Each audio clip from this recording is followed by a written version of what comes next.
I will be sharing with you in this tutorial how to make this 3D applique that you see on the thumbnail. This design is very unique, but is similar to what we have made on this channel before now. Dressmakers and friends, welcome again onto this tutorial. First thing you want to do to get this design accurately is for you to go ahead to get your fabric with your craft wire in it, just as you see what I'm showing you right now.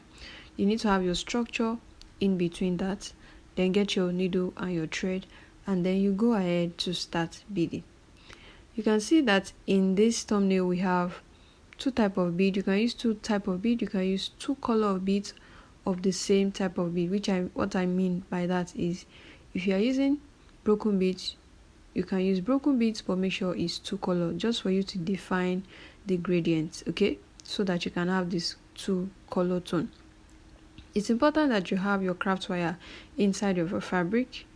I'm going to link this video up here for you. It's about how to create a 3D fabric. So the difference between that video and this one is just that in this one bead is being used, and in that video you have your cup chain or your rhinestone trim being used on the edges. Okay, I hope you understand. If you have created a 3D applique before with fabric, then you understand how this works. Just simply take your fabric, put your glue in between, which is the hemming glue, put your craft wire in between, and then put another layer of your fabric. Just sandwich it that way. The craft wire is to give you structure, and that is the wire that you see inside of this pattern that you see on the table right now. So the choice of bead depends on you, depends on the project that you are working with, and that's what's going to influence the choice of your beads. Okay, so what you want to do is for you to get this petal shape, you need to bead each one after the other. Like I always say, beadwork is a work of patience, so you don't have to be discouraged or something like that. Okay, so let's keep on beading. So all you need to do is keep on beading this until you have filled the entire area that you want to use one color on, and then you go on onto the next color. If you are new here, do well to give this video a thumbs up and a subscribe. This channel is all about sewing, fabric beading, and embellishment. Kindly give this video a thumbs up now before we continue. Thank you. Alright, so right now I'm using crystal beads, and now I am moving on to the rice bead, which is also called the bug beads or the straw beads. As you can see, the shape, it just looks like a straw. And in this first technique, I just use running stitch. In this technique, I'm going to be using back stitch. So pay attention to how I'm going to be doing this. With the back stitch, all you need to do is to run the beads into your needle, get your fabric, and then you go backward and then you go forward through the beads, just as you see me doing in this video.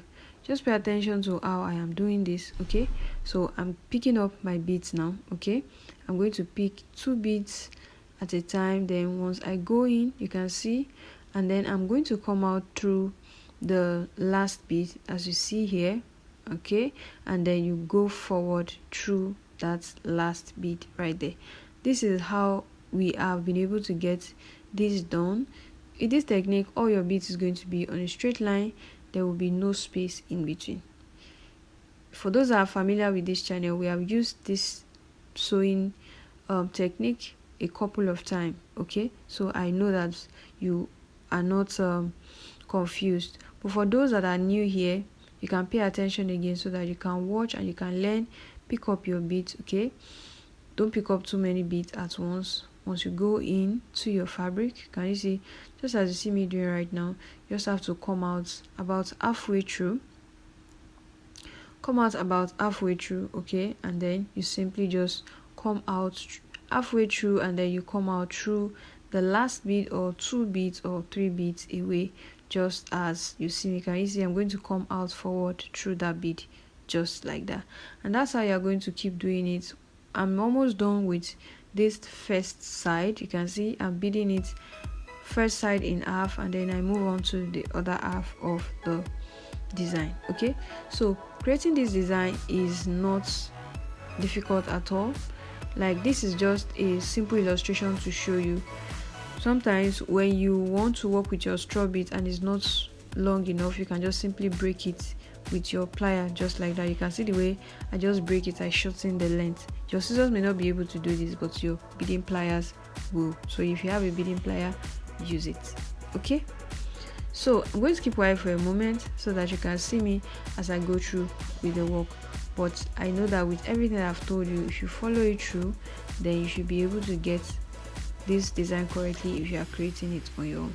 So watch for a moment and then I'll come back to share more on this inspiration and this design.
Right now at this point we are almost done.